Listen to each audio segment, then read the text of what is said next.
Hey, everybody. Welcome to the Players Take episode 41. I am your host, Justin DeSimone, joined by my co-host, the Monday Night Football Cats owner, Montrell Rice. Come on, you know about Monday Night Football Cap. MNF Cap? I know about it. Come on, bro. It's the best meme on the internet right now. Like, there's... Yo, that didn't look like... It looked like a fucking cougar on the field. Yeah, that was a cat. Everybody's fine, guys. We're fine. Somebody at work told me, they were like, man, that thing looked like a panther out there. Like, yeah, man. A big boy. That cat was big, man. If you don't know what Monday Night Football Cat is, do yourself a favor and put that in Google right now. MNF space cat. Just put it in there, and your life will be complete as football memes take your life over, you know? You might not even like football, but trust me, these are good memes. It's great. A cat was on the field during the game, and things were wonderful. It was a great experience. Okay, for those of you who haven't listened before, the Players Take is our weekly show where we talk about video games, video game news, and other topics pertaining to video games. We post at 6 a.m. Central Time on Fridays on Spotify, iTunes, Stitcher, Google Podcasts, and your favorite podcast app of choice. All right, let's get started. We got to get in this. We're starting really late. Let's start like we always do with what we've been playing. Montrell, sir, what have you been playing this week? It hasn't been Monster Hunter. I can tell you that much. I have been playing Monster Hunter this week. I'm just kidding. I'm yeah. Calm it down, sir. Calm it down. No, I've just been playing Monster Hunter. Haven't been playing it as much this week. Well, I have and I haven't. I was kind of busy, so... You didn't play it over the weekend. Yeah, I didn't play it over the weekend. You played it otherwise during the week. I played it during the week, but it seemed like it has been a long gap between. Maybe because I haven't really got any progression inside of it yet. I mean, dude, it was literally 2 days that you didn't play. Yeah, it was Saturday and Sunday you didn't play. I was playing Modern Warfare. I did the first LAN party, my first experience of a cross-party LAN party or a cross-system LAN party. Cross-platform LAN party. Shut up. Yeah, there you go. Shut up. I got you. Hey, man, that's what I'm here for, right? Yeah. I'm here to correct you. Yeah, no, you're not. I'm the facts guy in this tandem. You're not Snopes. You're the opinions guy. No. Well, yeah. I mean, you kind of are. I mean, I'm the opinions guy too, but I do give strong opinions. Like, I'm not backing down that Naughty Dog shit. I do know my shit though. Yeah, I'm not backing down that Naughty Dog shit I made last week. That shit's gonna stand. Why are you even bringing that back up?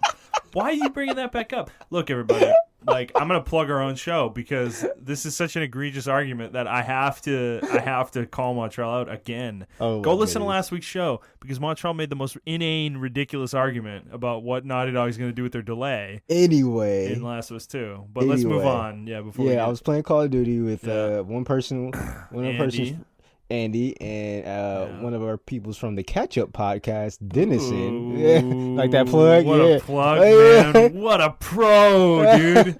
This guy's a pro. We can barely see each other now, by the way. I got an ISO shield this week. Montrell got an ISO shield. You'll probably notice the show sounds a lot better. But I am now officially he is Wilson. I'm Wilson from Home Improvement. I'm doing like a half wall thing, like I'm like a build or something like that. And your face is half obscured, so you're like Two-Face, but exactly. I can't see half your face. So we were playing Modern Warfare. It was pretty cool. It actually worked really good. We were running into a lot of PC people, and we were getting our asses handed to us. Really? We were pretty frustrated. Yeah. Oh, that's annoying. So they didn't separate the keyboard and mouse away from controllers? No, it didn't. Oh, that sucks. Yeah, that's unfortunate. But I mean, it was still a bad look. Yeah, it was still fun though. What they need to do, I think, is have a competitive and a casual mode, like a competitive rank, and then like a ranked mode in the casuals, because I feel like we're playing with a lot of competitive people. But that's neither here nor there. Besides that, I was having fun with the game a lot. It's a really fun game. It is frustrating. I am starting to see the camping that Reddit is talking about. Like, a lot of people, now that they know the maps, a lot of people are just camping places. Because this game's slower, right? So camping is actually a pretty legit strategy Exactly. now. Yeah, it is a legit strategy. In certain modes, they don't encourage you to camp. And then in certain modes, you have to come out. I think they just really need to fix. I don't know if it's the camping or the spawning. I think it's more so the spawning they fix. Mm-hmm. I've been playing. I went back to some League of Legends. I just been playing like casual. I haven't been playing ranked because it's too cancers for me. Uh, I literally can't handle like I play one ranked game on not on my Smurf account, but my regular account, which I don't really take seriously anymore. Yeah. So I played one ranked game, and yeah, it was a really fun experience. Just say that like I was playing it and I just couldn't believe I played. I can only play like maybe an hour or two of League now. Like I can't even. That sucks. Yeah, I can't. Because it's like 2 games. Yeah, I can't play more than 2 games without getting like extremely angry. Extremely angry. We gotta just move over to Dota, dude. I feel like Dota would be the same thing. Just do it. Eventually it will, but at first it's gonna be magical and wonderful as you learn the characters and their moves, and you're like, oh, this guy can do this. Oh, this item is crazy. What the fuck? League doesn't have anything like this, you know. And you get into the wonderful world of denies and what have you. So I mean, besides that, I played some more Monster Hunter. Okay, let's talk about this. Yeah. Let's talk about the grinding lands. Oh my god, that's not even an exaggeration. It's called the guiding lands, but it's actually you're grinding the fuck. It's just a grind as fuck, dude. So we've gotten deep into the grinding. Yeah, you got deep into the grinding lands. I can't even get it out of my head. We've gotten deep in the guiding lands this week, which is basically the end game area for Iceborne. And I like it so far, but it is grindy, and I think it's got some issues that I would like to see Capcom resolve, which they have said that they're planning on improving it. They've heard the feedback. A lot of people feel the same way we do about this place. A lot of the end game monsters, though, are tied to the guiding lands and are locked behind the guiding lands, doing the guiding lands. So the other thing is that the master rank required to do certain things in Iceborne is way higher than the base game was. And it seems like prohibitive almost. Like you need to be master rank 100 to unlock Ruiner Nergigante. And you need to be master rank 70 in order to unlock Silver, Gold Wrath, I think Brute Tigrex, a few of the end game monsters. So it's like that's a lot of playtime. I'm probably at 130, 140 hours in Iceborne, and I'm still only 65. Master rank 65. Yeah. So it's a lot. It's a lot of time. It is a lot of time. I think they did this on. I don't want to say they did it on purpose, but I believe they did it to target the older veterans because this was like our lives back in the older Monster Hunter games. So a lot of new players, they're not necessarily complaining; they're actually enjoying it. Yeah. But a lot of the veterans are like, "Oh, this is like more of the same," but they just put it in a different format, rather. Yeah. I'm not a fan of locking monsters behind walls, ranks, ranks and stuff like that. Like, I agree. I like it how it was in the older games where you had certain tiers or stars that you had to go through to unlock the monsters. Yeah, dude, in Generations, the unlocking of the monsters wasn't difficult really at all. Yeah, it didn't take very long. Like you would do a few missions that were key that you needed to do, and that was it. I don't like, however, and Generations was guilty of this too, is the quest chain.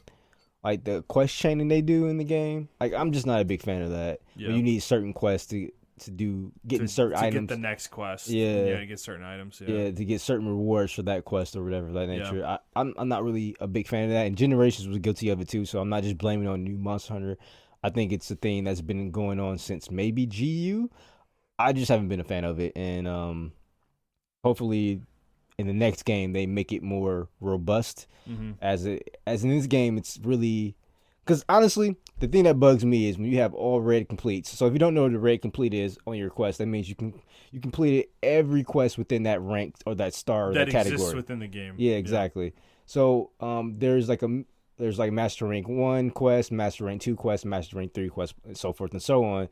Each category will have like a red or blue quest. The red quest means you completed everything within that said category or that rank. The blue one means that you completed everything available to you. So there are more that you haven't unlocked. So I am stuck on one that I haven't unlocked. 2-star, yeah. We don't know what it is. And we don't know what it is. And a lot of players don't know it. I even looked on a wiki and it's like I compared and contrast everything I got. So the thing is, 2, you unlock quests by capturing monsters and they go into a special arena. You do it's almost like a rematch style type thing and you fight the monster one-on-one, in the even arena, just you and the monster. The thing is though, that quest doesn't pop up until you catch that monster, instead of it being like readily available to you, or saying like, hey, you need this to do this. Like, I would rather them have that, like have it grayed out. You don't have it available because you didn't catch this monster type deal. Yeah. Instead of just like not appearing on the thing at all. And another thing is they swap out after you complete them. They kind of swap out what's available to you at the end of each quest. So you can't really know which one you did unless you kind of mentally record, like, okay, these are available to me, so I already did these, and vice versa. So it has some. They need to work on some things. I understand it's the first Monster Hunter World, so that's just one of my little major gripes with it. On to the grinding lands.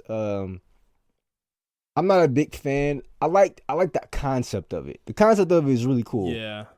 It's just that if you're gonna have certain monsters spawn in certain areas, I need you to contain those monsters to those areas.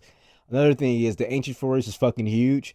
I need the other areas to be just as big as the ancient forest. Well, okay, yeah. So I guess let's get into specifics about what we don't like, what we do and don't like about the Guiding Lands. So let's start with the concept, because I agree with you completely. The concept of the Guiding Lands is fucking awesome. Like, it's something completely new and unique for Monster Hunter. It makes expeditions actually purposeful. Yeah. Because you go on an expedition to the Guiding Lands and you stay in the expedition for like an hour. Yeah, It's like it's not a hunt like a traditional hunt. There's not a time limit. You don't get any supplies from the box. It's just you just go with whatever you have. It's like it feels like a real hunt. Yeah, it does. It's very cool because of that, the way it's designed, and you end up.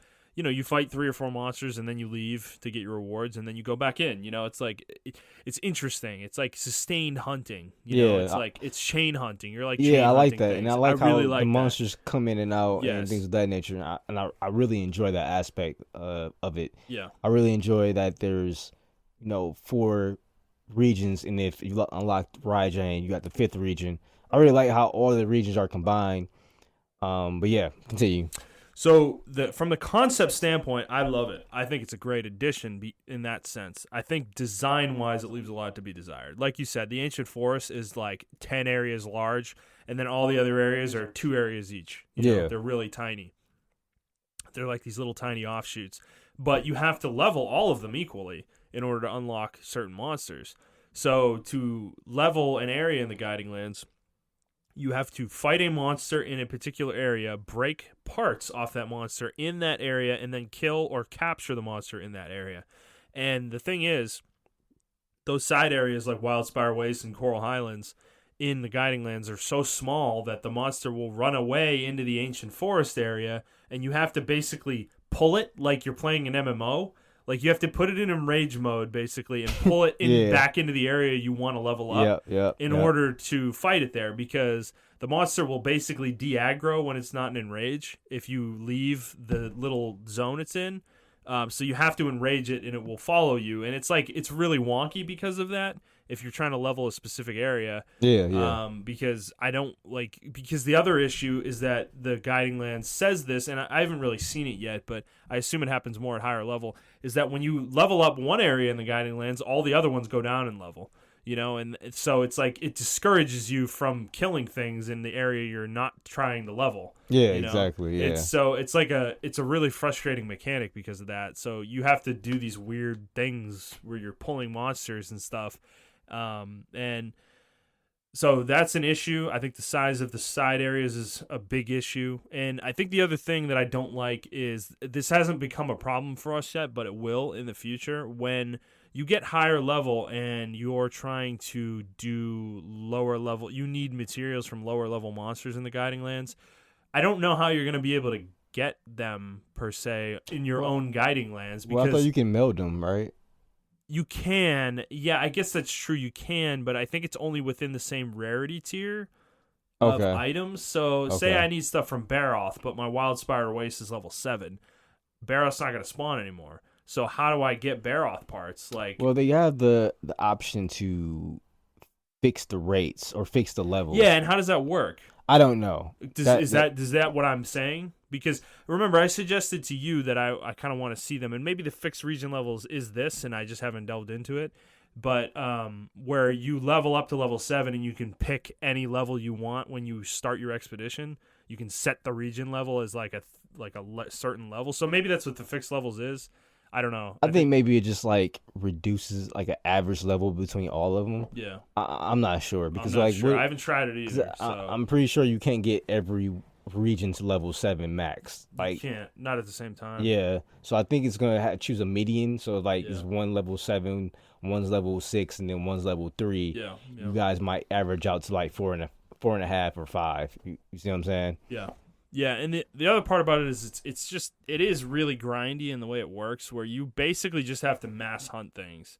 Yeah, you have to mass gather. Like you have to go running around doing mining nodes, bone piles, just mass do them. Like because each area has unique materials, unique to that specific area. So it's a lot of just kind of running in circles, waiting for spawns. Basically. Yeah. So from that perspective, it's not super engaging. It is a relaxing activity, and you can take it at your own pace. It is surprisingly relaxing. Yeah, and you can take it at your own pace, which I do like. It's like a double-edged sword, though, because when I'm really trying to get shit done, it's kind of annoying at times. But because that's the other thing, when you spawn into the area, like if you say you're trying to level your coral region and no monsters spawn in the coral region, well, what are your options? You run around and wait until monster spawns in that region, which could take 15 minutes, or you quit out and restart it with monsters, hopefully, that are from the coral region. But it's like loading on PS4 is so prohibitively long that's going to be a pain in the ass and annoying over time. Exactly. So it's like it's I don't know. It's a little obtuse, I think, with some of this stuff. I think there's small things that minor tweaks where I think if there are these things called lures, apparently, that we haven't really gotten yet with it, where you can lure specific monsters out into the guiding lands. Yeah, so how does that work? Did you research it at all? I didn't, but It's in the game. The game talks about it. So it's a thing that's in the game, but I haven't gotten one yet, Gotcha. as far as I know. So it might be a usable item that we can use to it's like a Rathian lure, and you can lure a Rathian out, Gotcha, with it or something like that. So that might be what we're talking about. It's just the game, we haven't gotten high enough level to get them yet. So I don't know. It's just a little bit weird. The game doesn't do a very good job of explaining itself either, really, with what you're supposed to do. Yeah. And I think I will. Another thing I will say too is the amount of end game gear tied to this place is kind of annoying. Like all the charms and stuff. Yeah, the max levels for the charms are heavily tied to the guiding lands parts. Yeah, I'm not a big fan of the materials and stuff like that.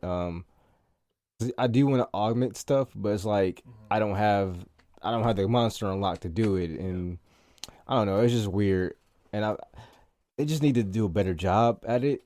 Like I would rather just farm like monsters instead of just going to the guiding lands at this point until they fix it. Like I don't feel like it's complete. I feel like it was a concept they just kind of threw out there. Yeah, it feels thrown together. Yeah, because you remember I was saying like it seems like they built the ancient forest. It feels like they wanted to do something different with it, and then someone else came up with the idea of adding other regions, and they ran out of time. And they ran out of time to just added like 2 regions here and there. Yeah, because dude, the ancient forest is insanely fleshed out. In the guiding lands, it's, as I said, it's like 10 areas. There's multiple tiers of levels with it.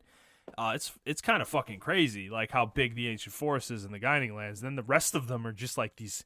They're like pathetic. It's like literally something I threw together in a Unity like test or something like that. Yeah, I'm interested in seeing how the volcano area looks. Yeah, and I'm imagining it's going to be pretty similar though to the other ones. It's like I think it's going to be a couple caverns. Like, oh, you don't think it's going to be a little bit bigger? Okay, I don't. Yeah. Interesting. Yeah, so it's cool. I'm still enjoying the game a lot. I'm still driven to continue playing it. I really want to get to these end game monsters and get the Silver Wrath, Gold Wrath sets. And weapons. And even after that, get the like Rune Nergigante stuff. But there's just so much to do. Grinding Master Rank is so boring. Is it? Like, dude, I mean, having that as your primary goal is the most boring thing in the game. Yeah, fighting certain monsters can get a little tedious and boring. Yeah. I like it maybe because I'm just used to it, but I don't know. I'm not really. I do feel like I hit a wall, like a hard wall with the grinding lands. Yeah. Like I just feel like I can't Yeah, like I can't unlock anything. I feel like I'm being punished for some reason. And it's just a hard feeling to describe because I Yeah. feel like I don't know. Like I'm not earning anything, and I don't know what I need to do. Like, do I need to go back to the Guiding Lands and get more monsters? But even if I unlock those monsters, I just feel like I'm still not progressing. Like I feel like I had a hard stop, and I think they really need to fix that because that's one thing in a game that's based on gear that you don't want. You don't want to Yeah. have your player feel like they came to a hard stop where they have to grind for hours just to get that one little thing. Yeah. Yeah. And I don't like that. I always hated that about Monster Hunter because they used to do that with the gems and the rubies, but they kind of streamlined that now. Mm-hmm.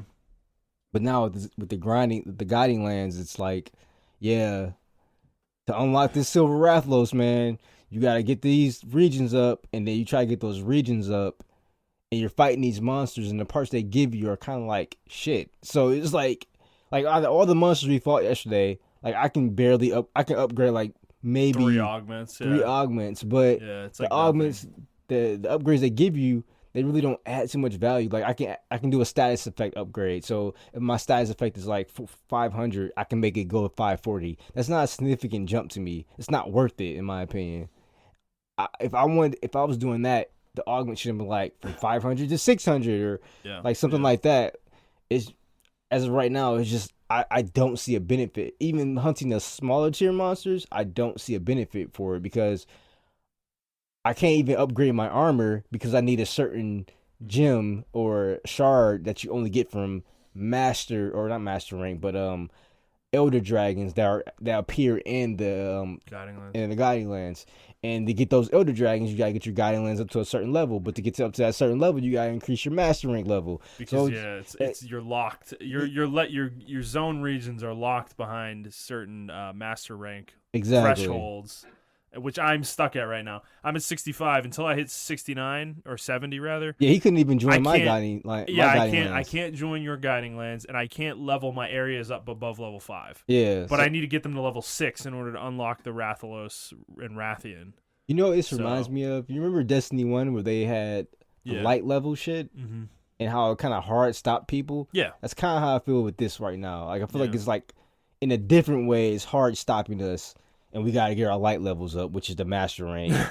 But they have like 3 tiers of light levels. It's like, well, and also it's not as easy to do because it's like it's way grindier than light levels were. Light levels were tied to your gear. Yeah, right? exactly. In this game, your master rank's not tied to anything other than your time investment. Exactly, yeah. And how many hunts you've done. So, which, I mean, I will say the thing about the guiding lens that's nice is we can kill 3 monsters in 30 minutes, and I'm getting a full master, like full rank, basically. Yeah. I will say that. They did increase the XP in there.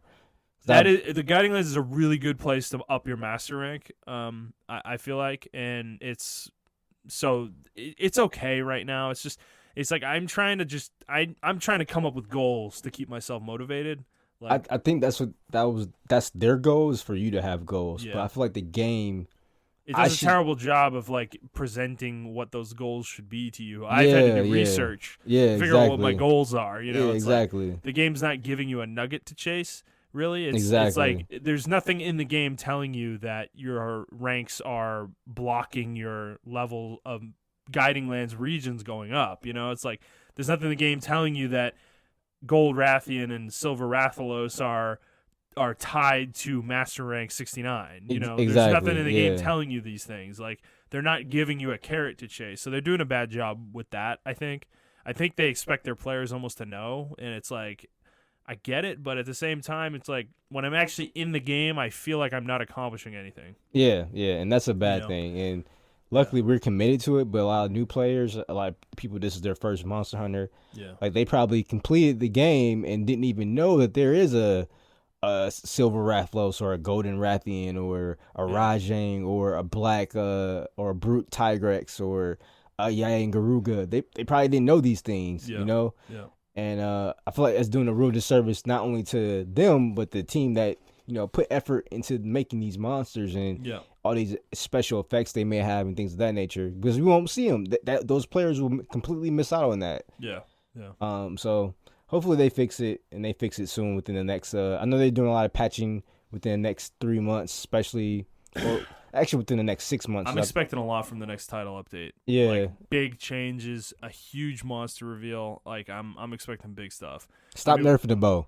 We've been talking about what monster we think they're gonna add in the next title update, and I think we've kind of landed on at this point. It's probably either Gore Magala or Valstrax. Those seem like the ones that make the most sense. For the game right now. Gore Magala is surprisingly popular too.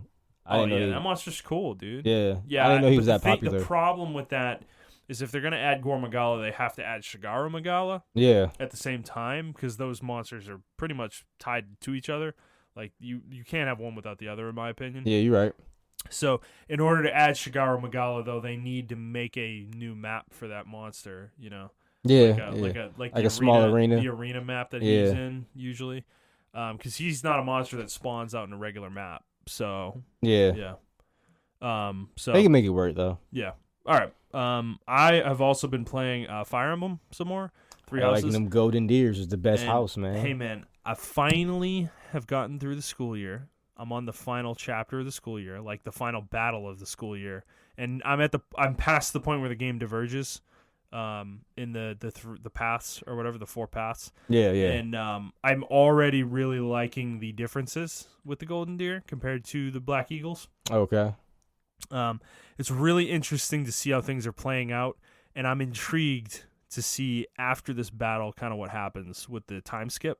Yeah. So I'm excited to keep playing. I also got Luigi's Mansion 3, but I have yet to play it. I was going to ask you how was it, but I haven't had time to play it. I got it on Monday, so it's like Jason Schreier's enjoying the fuck out of it. Dude, it looks really fun. I'm really he just excited tweeted to play about it. He's like, in the world full of sadness, this game gives me happiness. I'm like, oh wow. He's dramatic.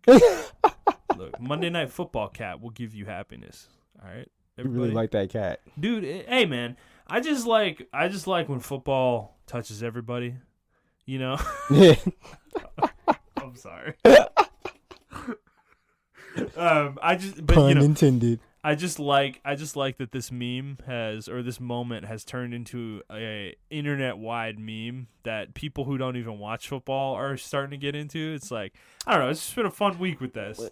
I know it's not a football podcast, but does that say something about the football game when like stuff like that happens and makes it more exciting? Does it say something about the state of football? Yeah, I know what you're getting at. That the game was so boring that the only interesting thing to come out of it was the cat running on the field. Yeah. Yes, I mean, it does. It was a terrible game. Not a terrible game, but it was a boring football game where the Giants never had a chance to win, even though it was a 1-point game for like 3 quarters. Yeah. It just never. They felt like they had no chance. Yeah, it was the weirdest thing. So yeah, no, the cat was the highlight of the night. You know, it was weird though because it happened after Halloween and it's a black cat, so he was a little late to the party. But, you know, there's some good radio calls though. People should look up. If you do look it up, go listen to the Kevin Harlan radio call of the cat on the field. This guy's such a pro. He's literally calling the game happening, like a play is happening, and he's also calling what the cat is doing at the same time in the middle of the game. Like it's amazing. It's incredible. And then he gets a sponsor read in there, you know, when the cat's like on the 1-yard line. It was great. You know. And yeah, it's really funny. So look that up. All right, let's move on to the news. So our first story is that the PS4 has officially become the second highest home console of all time. Sony has reported that they've sold 102.9 million PS4s since its launch in 2013. Wow. And it is the fastest console to get to that number. It actually is outpacing the PS2 by 2 months, but the PS2 still has 50 million total units sold on it, so there's no chance the PS4 is going to break that. But damn, that really is the greatest console ever. Oh, dude, that thing had a tail. That thing was still selling units during the PS3's end of the PS3's lifespan. Like they were still manufacturing that thing in like 2012, 2013. That's how crazy the PS2 was. That's wild. Yeah, no, it was an insane device. That's why no one's ever going to touch that number, that 150 or whatever that they have. But so, I mean, very impressive for Sony. This has been clearly a big win of a generation for them. But I will say it's the 4th highest console device, including handhelds, the Game Boy and the DS are higher, both significantly higher than the PS4. Oh yeah, the Game Boy I think is like 118 million sold, shit. which is fucking crazy. And then the DS is like 154. It's right below. Really? Oh yeah, it's right below the PS4 or PS2 rather. That's crazy. Well, dude, think about all the iterations of that thing there were. Oh right? yeah, you're right. Yeah. Right? Dude, it was insane. That was like a 10-year life cycle. Damn, for that thing. Nintendo would be killing it, man. Yeah, because that thing came out in, 2004? And then the 3DS came out in 2012? Yeah. It was like 8 years that thing was around, so they and got a lot I of actually mileage out of never that owned thing. one. You're kidding me. I never owned a DS. Dude, the DS is so good. Yeah, the library's so good on that. I don't know what I thing. was doing. Oh, you know what? That was during that weird phase where I wasn't really I was just playing PlayStation stuff. So I was playing online gaming, and I was just playing the Sony PlayStation. I wasn't doing a lot of mobile or like portable gaming. So that was during that weird phase, and I didn't really have the time to do portable gaming at the time. So that was around 2004. Yeah, it was a lot going on around that time. So right, you have a 3DS though, right? yeah, I have a 3DS now. So it's backwards compatible with DS. So just buy the games. Yeah, I plan There's on it. so many good games on DS. It's one of the best devices ever made. Period. Way ahead of its time. I feel like. Doing touch before anybody else was, like, really, and it popularized it, I think, in a big way. I hear about those like chat rooms that the DS used to have or something like that. Yeah, chat rooms. It had a lot of cool stuff. Yeah, man. A lot of people like always like reminisce about the DS. Yeah. And I'm like, man, I missed out on this. It's a great device. It's one of my favorite ones. But anyways, let's get back to PS4. So, I mean, yeah. So, at the beginning of the generation, did you think this was possible for them? Yes. You did? I did. I totally did because the way Xbox fucked themselves. Yeah. And the Wii U was not the Switch. Joke. Yeah, the Switch wasn't even thought about when. No, I mean, it took 4 years after, or 3.5 years afterwards for the Switch to even get here. So. Yep. And console gaming was just. PC fanboys, watch out! I mean, don't fucking kill me. But yeah, PC gaming is just too hard for casuals to get into. Yeah. It's not too hard. It's too much of an investment. You have to really be dedicated.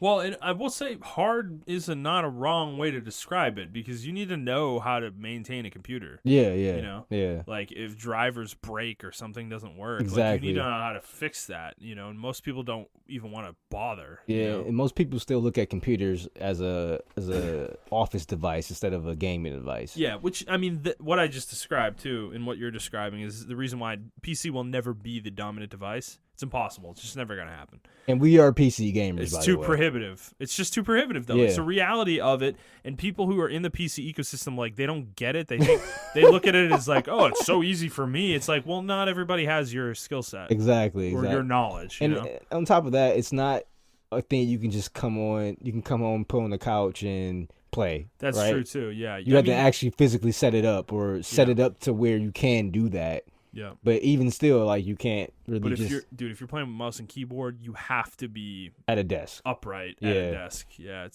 it's very difficult to play effectively on a couch with mouse and keyboard. But I honestly, PlayStation should give part of their check to Xbox. Xbox definitely is responsible. Now, I will say, like, I can't give all the credit to Xbox because PlayStation did have great first party titles. Mm-hmm. They still continue to have great first party titles. Mm-hmm. Not only that, but to capitalize off the massive failure of the Xbox and then grab the players at that E3 when they handed off the game, that was legendary. Like, that probably can go down as the greatest console war. Like, that's solidified the defeat of Xbox right there. And even I was just like, holy shit, they lost. Xbox done. Yeah, they're done. But while all that is true, that being said, I think this is it's a moment that Sony needs to savor. Because the PS5. I think the success of this thing is really going to hurt. It's going to be hard for them to replicate with PS5, and I feel like I don't know if the general populace of players for PS4 are really going to make that jump to PS5. Like, we're ready. I'm personally ready, but I don't think a lot of people agree with me in terms of the way PS4 runs. And its accessibility. Like, I think that was a major downfall of the PS3 because everyone was content with the PS2. yeah, Like I know a lot of people who just skipped the PS3 and went to PS4. right. And that's something that I think Nintendo's gonna have to contend with the Switch. Yeah, yeah. How do you even follow up the Switch? You know? You had to make a more powerful Switch. Yeah, but like, is that gonna be an incentive for people to make the jump? Like, I don't think it is. You know, you have to make it. You have to make it where the graphics do make a big difference. Yeah. Like I have to be at least playing, which I know is probably not possible, but somewhere in between a almost up to a level of an Xbox One. Like I have to be playing those type of graphics on my Switch, because yeah, otherwise I just keep the Switch.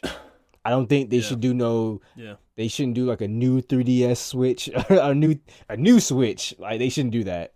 It needs to be a complete upgrade, and it cannot be like a Switch U. It needs to be called the Switch 2. Switch U. Yeah, like it can't. They can't be clever with the names. Yeah, they probably will be. I think the PS5. Like I said, I think the PS5, like you said, is going to have the issues because the PS4, I feel like it's going to overshadow the PS2, and it's going to be the new PS2. Yeah, like they're not going to have. If they do make it to PS6.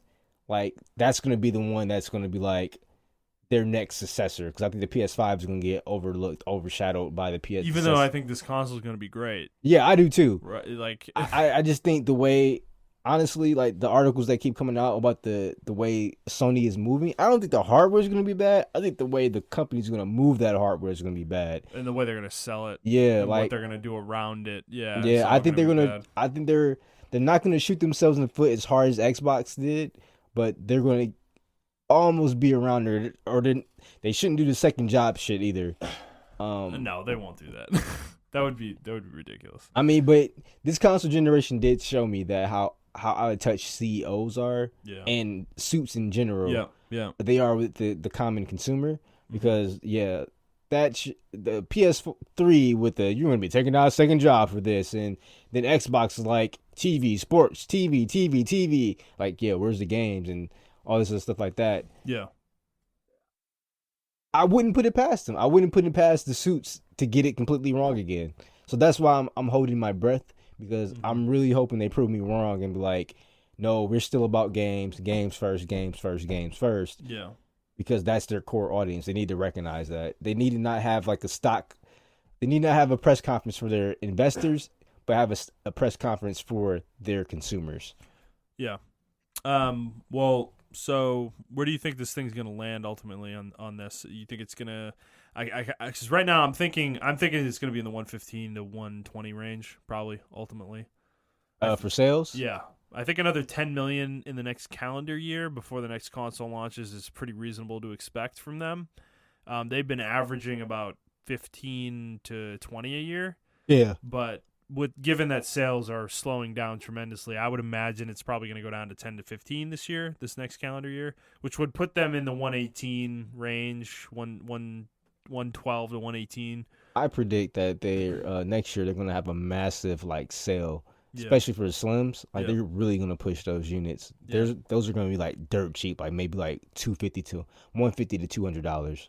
I mean, dude, on Black Friday they're already 200, and I don't know, this year they could be even 150. So yeah, it's because the Target ad I think just came out, and they're gonna have a $200 PS4 Slim with 3 free games attached to it. Yeah, that's gonna move like hotcakes. Yeah, it's gonna move units. Yeah. So they're already doing a lot with that. I think this generation that has really the Black Friday stuff is I think really blown up with video games. This generation. Yeah. And it's become a really big day for buying games and Cyber Monday. Yeah. Yeah. So I think they still have a lot of units they're gonna move, but so I don't know. They could definitely eclipse 120, I think, but yeah, they can. Regardless, I mean, no matter what happens from this point forward, even if they don't sell another unit, this is an extremely impressive console. It is. It's they did a good job this gen. They did. As much as I'm probably gonna look back at this gen in a weird way, where I'm not gonna really like it very much. Yeah. Because the first half of the generation was pretty terrible. Oh my god, this was the worst. like generation as far as starting off. Yeah, like 2015 is really when the gen started, in my opinion, and that's like 2.5 That's years. true. That's like 2 years after the console came out. Yeah, you know, because the first game that really came out that was something that I felt like you had to own was Witcher 3, or maybe Bloodborne, probably, which I think was 2015. That was in March, wasn't it? Yeah, that came out before, because that came out before Dark Souls 2, 3. Yeah. Yes, yeah. Because everything before then was remasters and everything of that nature. Yeah. Yeah, I think Witcher 3 was the one game that showed everyone like, okay, this is next gen. Like, yeah, and that was the year Phantom Pain came out. Yeah. So that was the year that I think the generation really got rolling. And then 2016 was good too. There were some good games in there, but 2017, 2018, and 2019 have been fucking crazy. Yeah. And 2020 is about to be even crazier. Yeah. So, they've been knocking out the park. Yeah, it's like the last few years have been really good for the generation, but it was just a terrible start. It was. And you know what? I know I said earlier podcast episodes that a lot of people that the fifth or the next generation was going to go through the same thing, but I will recant my statement. I think the next generation, they're going to come out with a lot more better games. They're going to be better optimized because of that solid state drive, and they can get stuff out faster with it. I think they don't have to worry about that type of limitation anymore, so they can just move forward with their projects without worrying about as many bugs as you would on these consoles that we have now. Yeah, I think the timing of a lot of games right now in terms of development is just going to lead a lot of great games to being released early in the generation too. Yeah. Like, dude, the next Spider-Man, I could see that early in the generation. The next Horizon. Because a lot of people are going to be playing these games. I mean, so many games. Like, just us, for example, we don't have time to look for the next big thing on the horizon because we're still playing the last big thing that was, Oh, my God. Yeah, so I think they did a good job at that. Like, a lot of the game companies, they probably got kind of planned that because there's no way, unless you don't have a job, and you're just rich as fuck, and you like, there's no way you can clear all these games out. Like, Outer Worlds just came out, Unless playing video games is your job, or you don't have one. Exactly. It's impossible, dude. I can't even. I'm not.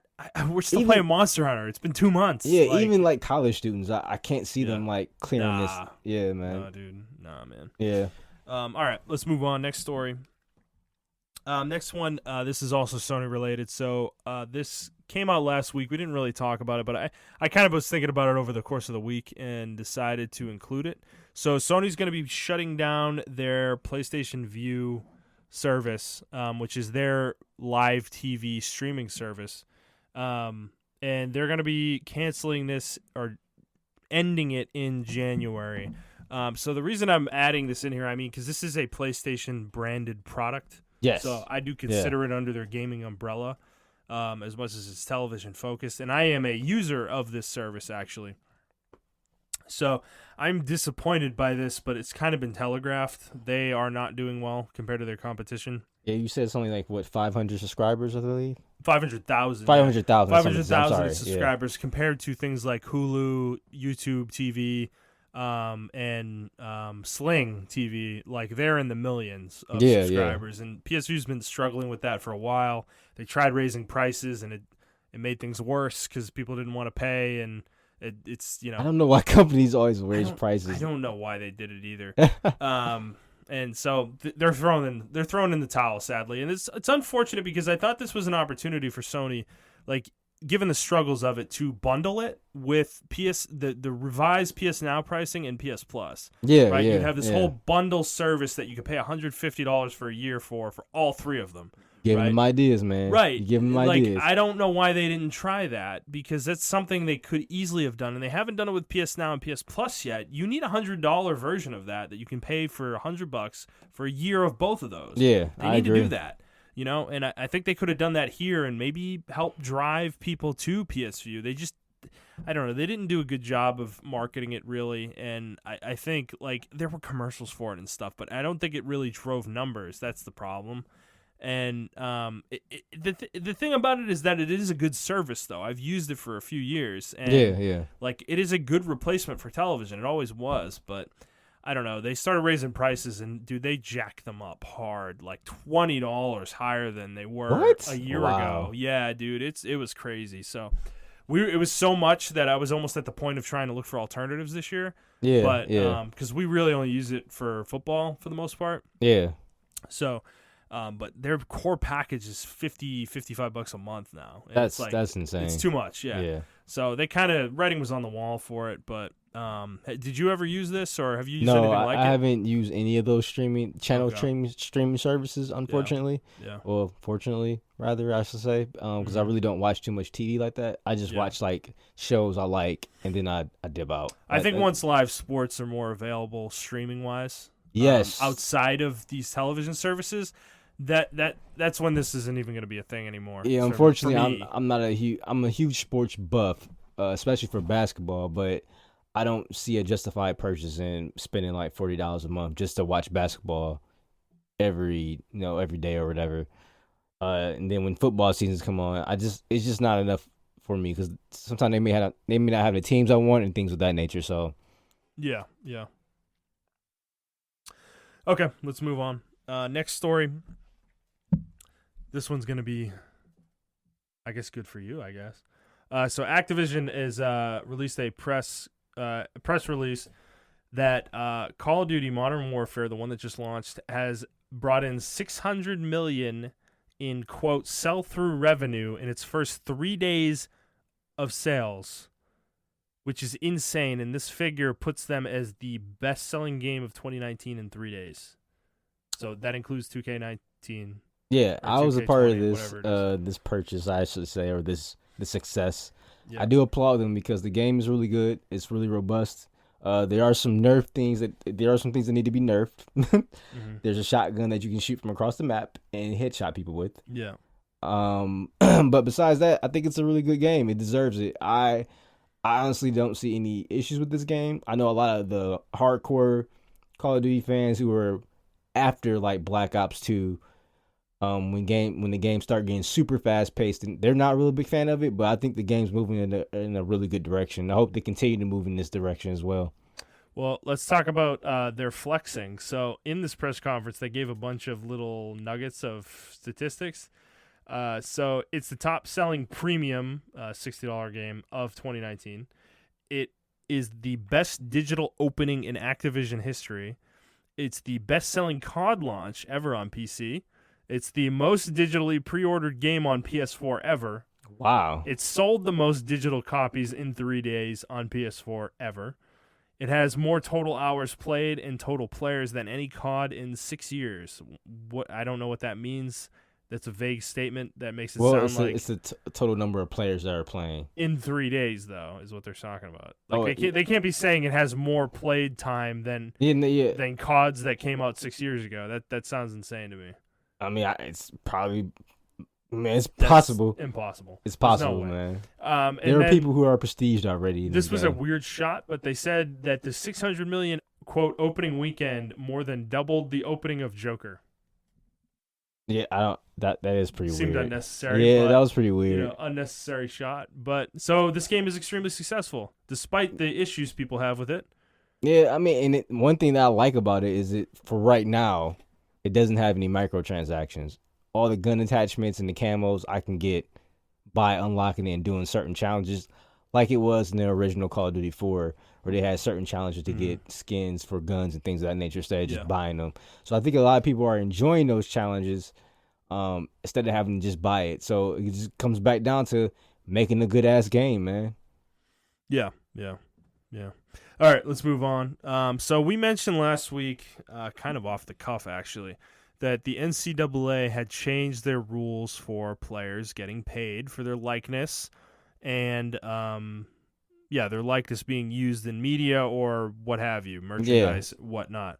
So this immediately kind of, ticked the box in my mind that the NCAA football games were back on the table. Yeah. Well, EA already feels the same. So this isn't an announcement or anything like that, but they had an earnings call recently where, and they were interviewed actually recently after this change last week. And they basically said that they would be very, very interested in getting back into the NCAA game market and that they believe that there are millions of players who would be interested in purchasing an NCAA football game. Unfortunately, I am one of those players. Well, the thing is, these games were better than Madden. They were always better than Madden. Everyone says that, so it's I don't even think it's like I can't. I've would never not even be played wrong. one, and I view that as objective fact. Yeah, I was I So, can't be wrong. I said this is objective. I know I use that word a lot. I look at that as objective fact, even though I've never played one of these games. But the thing is that the money in this now might, I don't know. I think it would be one of the biggest games of the year. Yes. Were they to come out with one, whatever year it comes out. But the difference now is that licensing now is going to be weird because they're going to have to negotiate with everybody. Like whether the players get these unions that work through the schools, then EA negotiates with the schools, or do they negotiate with the NCAA as a whole, who then distributes the money to all the players? Yeah. I don't know how that's going to work necessarily. It's going to be complicated, but I think it would be incredibly worthwhile for them, and it's an obvious cash cow waiting to be mined once again. Yeah, well, I was thinking about like this too. Not only will we get a NBA, or not NBA, but NCAA football game, we can get a basketball game as well. But this might be an opportunity for 2K to flex their muscles as a football game and show what they can do. And then if they get enough traction with the NCAA 2K football games, people will probably stop buying Madden and demand that NFL keep the license open for 2K to make some more NFL games. Well, this would be a way, too, for 2K to have a reason to maintain a football engine. Yes. For football games, if and when that, license becomes open again. They have to be looking at this like EA. They have to be. Because everyone objectively agrees that 2K5, NFL 2K5 was better than Madden. And it's a shame what happened to that. Yeah. So I think I think 2K should jump on it, because I'm a 2K advocate for football. Like, I think they should jump on this and flex their muscles and be like, see, we can make a way better game than the EA can. Just imagine what we can do with the NFL, guys. And EA would be scared. Yeah. I mean, they should be, but I think in the short term, we're gonna get an NCAA game probably in a couple of years. Yeah. I mean, I could even see one next year if EA was really ambitious. I think that's a little bit much probably, but given the fact that they already have an engine though in Madden, a football engine, like, I mean, how hard is it for them to just skin it with college logos? Obviously, it's kind of hard because we still saw 2019 and 2020. Hey, man. They can't do the Pro Bowl because there were too many different textures. Load, whatever that was. Okay, let's move on. Next story. So I want to talk about EA briefly because they had an earnings call. I know I just mentioned this, but they had an earnings call. And in that earnings call, there was some mention of Dragon Age 4. So it looks like the game obviously is really far out. They said, they think it's not even going to be out till fiscal 2022 for them. Wow. Which is a long time, which makes sense. I mean, the game just started production like a year ago, if that. Yeah, but with BioWare, are they going to use all that time? What? Are they going to use all that time? Yeah, who knows? But there are these rumors flying that this game could be getting a formal reveal soon, because BioWare tweeted something, I quote, "Today marks 10 years of Dragon Age. This year, we're excited to join the community's party on December 4th and celebrate a decade together in the world we all love. See you on 12/4 for Dragon Age Day." So, there's not a big implication there, but I wouldn't be surprised if we got a formal reveal trailer, even though I know we got something at the Game Awards already, but that was like kind of a weird teaser. Yeah. That didn't actually have a logo or anything like that, and maybe we could actually see gameplay if they announce something soon. But does the idea of Dragon Age 4, I guess, excite you right now? Not right now, because the rumors I've heard of it being a live service game. If it was a single-player game like Inquisition, then I would be all for it. But I keep hearing rumors sliding around that it's a live service game. So I am excited for it, but I'm also saddened that it's a live service game. I want it to be a single player experience, maybe with an additional multiplayer like they did in Inquisition or Mass Effect 3. Yeah. But I want the primary focus to be single player. Like I want my story driven experience. Speaking of that, speaking of Dragon Age Day, day of recording tomorrow. Day of recording will be N7 Day. Oh, I that's wonder. true. Yeah, I wonder if we hear something about Mass Effect. Probably not. Well, so another thing that came out of this earnings call is that they mentioned, it was just a throwaway sentence, but they did mention that they are looking into remasters, which is something they've never wanted to do in the past. And they did put it back on Steam, so... Yes, they just started putting their games back into Steam, and Mass Effect was one of the first ones on there. Now, it doesn't have the DLC innately to the Steam version right now, but, I mean, the timing for a remaster announcement feels good to me. Yeah, I mean, because the last couple of years they haven't done anything for N7 Day. They just been tweeting out, like, hey, thanks to Commander Shepard for saving the Citadel, or some bullshit like that, but... Fans, hardcore fans, we always every November 7th we look forward to something from BioWare. Like we just give us something, man. Just give us something. And dude, I expressed the desire to play Mass Effect this year, and I tried to do it. Yeah, I mean it's too many games right now. Well, there's too many games, but also I think the experience on the original devices they released on PS3 is what I was playing it on. It's just such a bad experience now. It's not really playable. And when they pushed it to Steam on PC, I was excited because it's optimized. Load times are going to be super quick, so the game will be fun to play on there and a lot more enjoyable from a usability standpoint. But without the DLC, it's like I don't want to jump in. I want to have the DLC to play that. So yeah, and surprisingly, man, a lot of people. I know this is a topic about Dragon Age, but I mean, I think Dragon Age and Mass Effect kind of go hand in hand. EA in general. So, but like a lot of people, I tweeted out like, "Hey, go buy the Steam collection," and a lot of people like DM me and were like, "Hey, should I buy this game? Like, is it really good?" And I'm like, "Yeah, man." So a lot of people haven't played Mass Effect. Maybe they're too young when it came out on the original 360. Well, dude, it's like what 11? Yeah, it's like 11 years old. Yeah. Mass Effect 3 came out in 2012, so that's 7 years old. Yeah. So, a lot of people didn't play this game, and they haven't experienced like how robust the conversation trees are and everything of that nature. Right. So I think if they do come out with the remaster, this will gain a lot of popularity because I'm going to be promoting the fuck out this shit. I'm going to be putting a post of it. We'll be talking about it. Yeah. I will play it. Yeah, exactly. I will play the fuck out that shit, and I will encourage everyone to play it because there's people at our jobs who haven't played the game, and I think they should play it. I think. God, yeah, I know. I can't believe Jess never played Mass Effect. Yeah, I think I'm like, I just such a face palm. Yeah, thing man, for I know me. Jet like, would love Mass Effect. He'd eat that game up. I will say, what I'm hoping that if they do a remaster for Mass Effect, they wait till next gen to release it, and they design it for next gen. Yeah. So that it can leverage the SSD, and that load times are gone. Yeah, exactly. Because that was Mass Effect's biggest problem when it launched, particularly Mass Effect 2.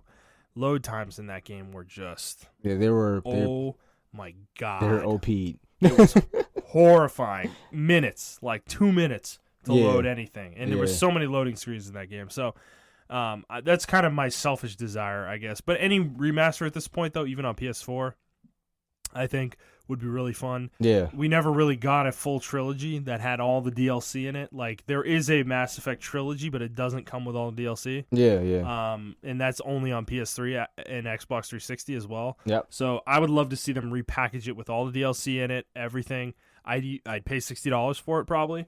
I think that might be overpricing it, but dude, it's a lot of content. It is though. Yeah, it's a lot of content. It's probably justified. But dude, if they price it at $40 though, instant buy. Oh yeah, instant buy. So please do it, EA. Please do it. Please. I know we shit on you a lot, but do it. I can't believe you haven't done this. I can't believe they never wanted to do it. I can't either.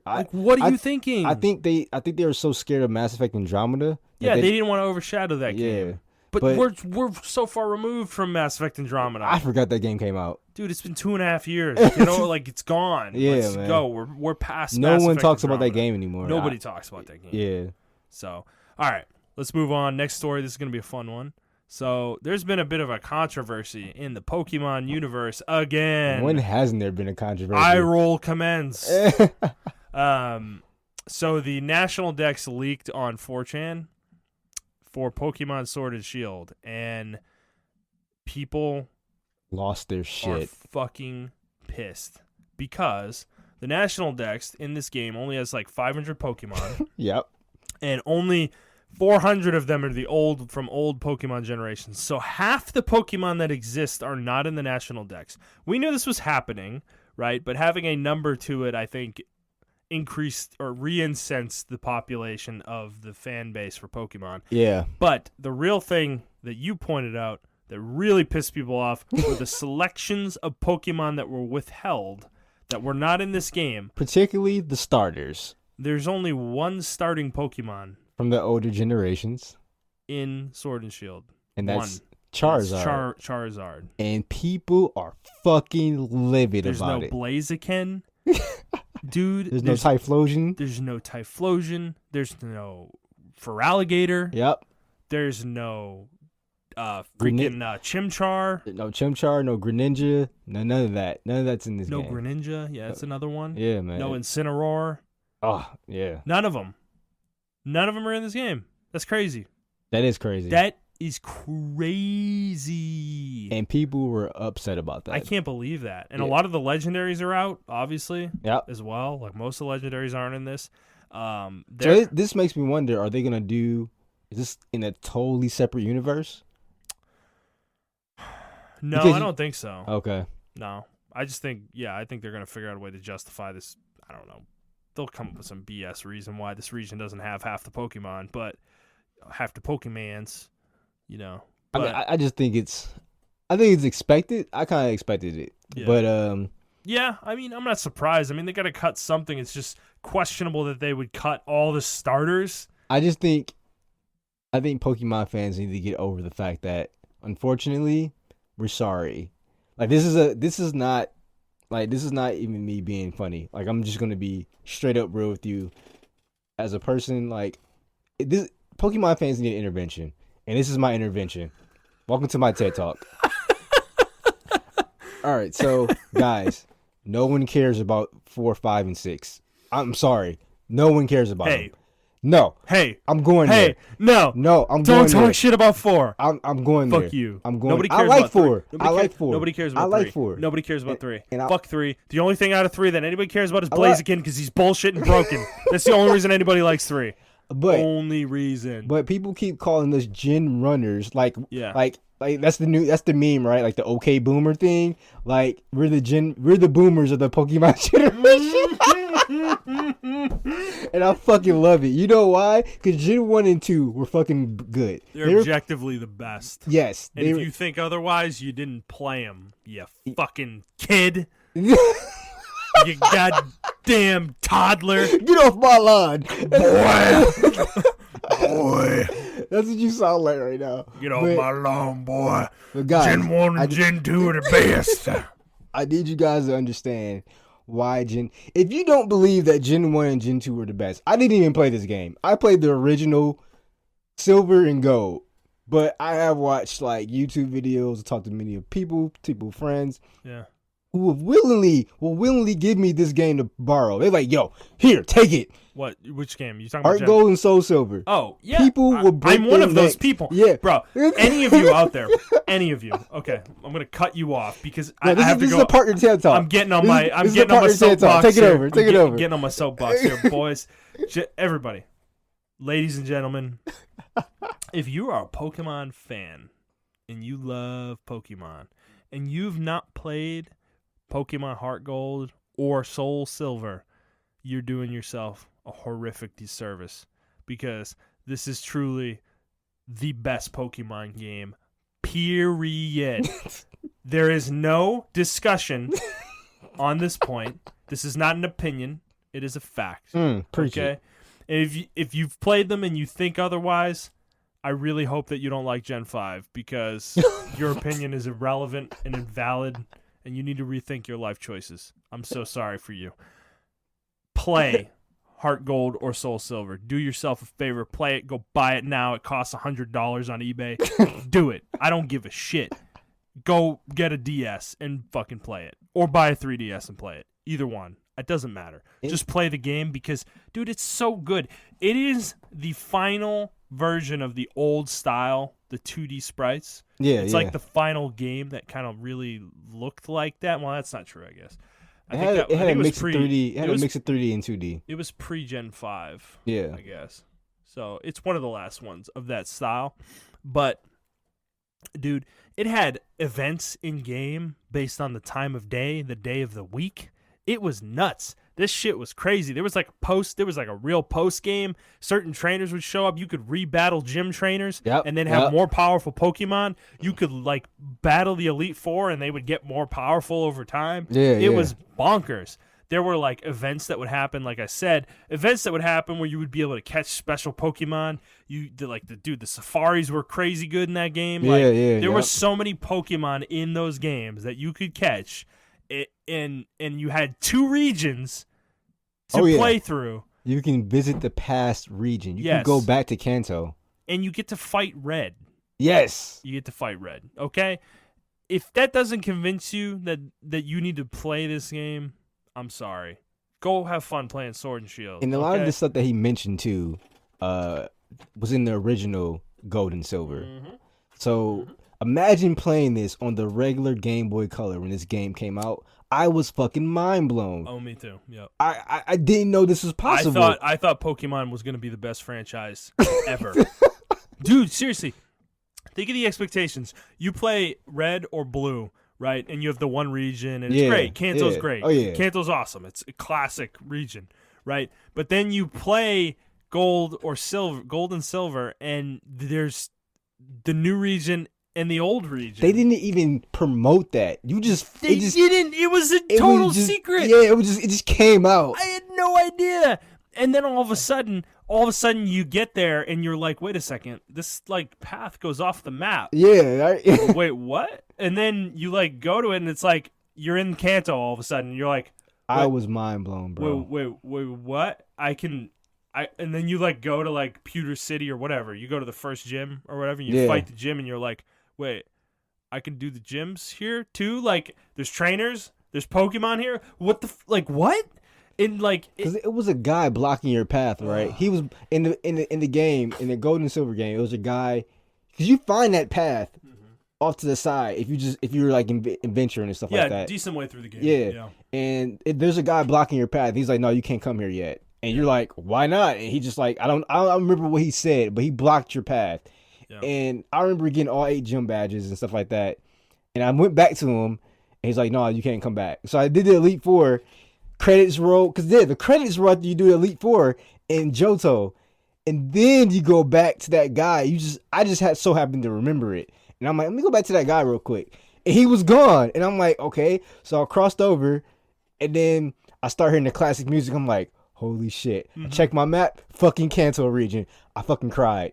I was like 10, and I was like, I'm crying. Right, and think about the expectations that put on all of us.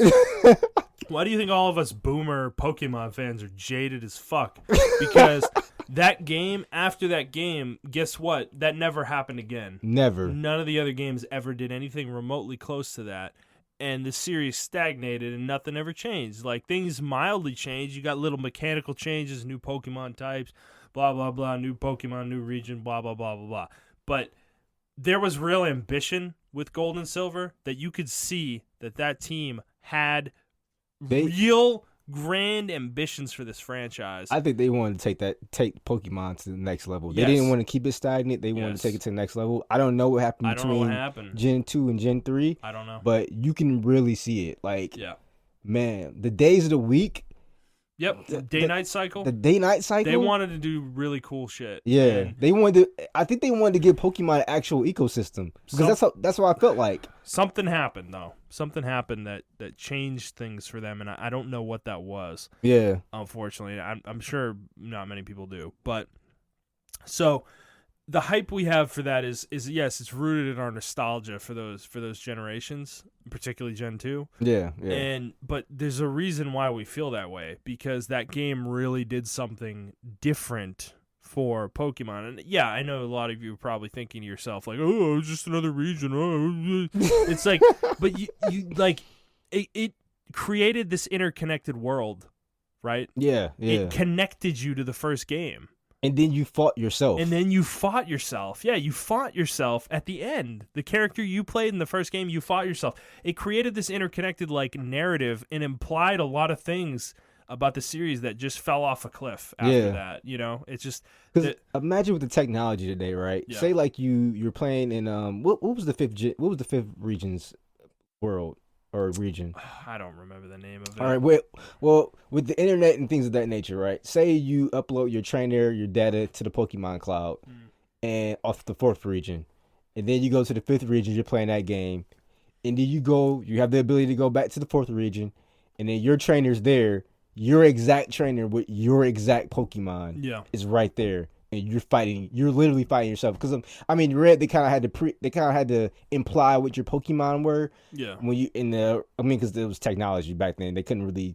Well, yeah, he had 3 starters. He had Pikachu, and then he had Snorlax and Lapras. Those were his Pokemon. So they had to kind of guess what you would have at the end of Gold. They kind of went off the anime a little bit. Yeah, exactly. Yeah. They kind of went off the anime a little bit more with that, but it was still cool. Because you play that character. And the other thing about Gold and Silver that was awesome is that Team Rocket was in that game, whereas in all the other games, it's a new team every single time. And they were dismantled. And they were completely destroyed. Red had fucking obliterated their power structure, and like there was real fallout from the events of the first game. Yeah, you know, and you can when you met a Team Rocket person, they were just like either they're on the cusp of rebuilding or they're just like Giovanni's gone. We have no idea where he's at. Yeah, and eventually your character in the second game gets in their way so much that they're like, is this the Red again? Yeah. Like, you know, they're like, is this that guy again? Like it's just this damn kid like thwarting our plans all the time, you know? But there was a real narrative there. It wasn't like rich, like, you know, and amazing, but it was cool that it connected to things you had done in the prior game, even though it wasn't a direct like save or anything that you were porting over or anything like that. But the game really had a connection to the prior game, and that kind of fell away over time. And it's just like that's kind of our problem, I think, with Pokemon, and that's why at this point now, where people are complaining about Pokemon being in the day, dude, like we were talking about before, all the stuff that's telegraphed. Of course, they're not going to get every Pokemon in this game. They're going to have to make choices of which ones they cut, which ones they keep, you know. But I think it's like I don't know what Pokemon fans expect anymore, you know, from the series. It just seems ridiculous. Like, I think they want the series to just stay the same and just continuously add more and more and more and more and more, but eventually that becomes untenable. Yeah, I think that's what they want, honestly. Yeah. They're not really looking for it as far as innovation goes. And I think the Pokemon company has realized that, Game Freak has realized that if they try to do something more innovative, they may potentially lose their fan base. I mean, look at this game. It's not it's not innovative at all. In my opinion, it's not innovative at all. And they're already doesn't look like it. Yeah, and they're already like turning the fan base off.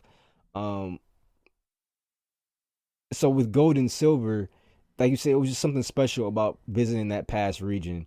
Well, dude, they added real shit to that game, too, mechanically. Yeah. Right? They added items that your Pokemon could carry. They added new types. Yeah. They added team battles in that game. Yeah, yeah. Right? Like, it was... Well, no, the team battles was added in the 3rd or 4th gen. But Heart, Gold, and Soul Silver... Oh, you know what? You're right. Yeah. Maybe you're right. Yeah, yeah. But... Still, they did add items. They did add items. The day-night cycle. You could do the item thing. Day-night cycle. They added the days of the week, all that stuff into the game. Like, there was real gameplay innovation there. Yeah. You know, that they did. And I appreciated that. Yeah. I really appreciated that. I mean, sometimes the train wouldn't work at certain times. Yeah. Like, the train's out between 3 and 5 p.m. Mm-hmm. I mean, that wouldn't stop your progress, but you probably had to walk to your next destination. You couldn't take the train anymore. Mm-hmm. Like, it was just certain, like you said, real world mechanics that really gave an extra flair to the fucking world. Mm-hmm. That I never got when I played a Pokemon game. After that, I wanted my level of Pokemon game to be to that level. I'm like, man, next Pokemon game is gonna have 3 regions. I can go this one and this one. Yeah. And they just never followed up on it anymore.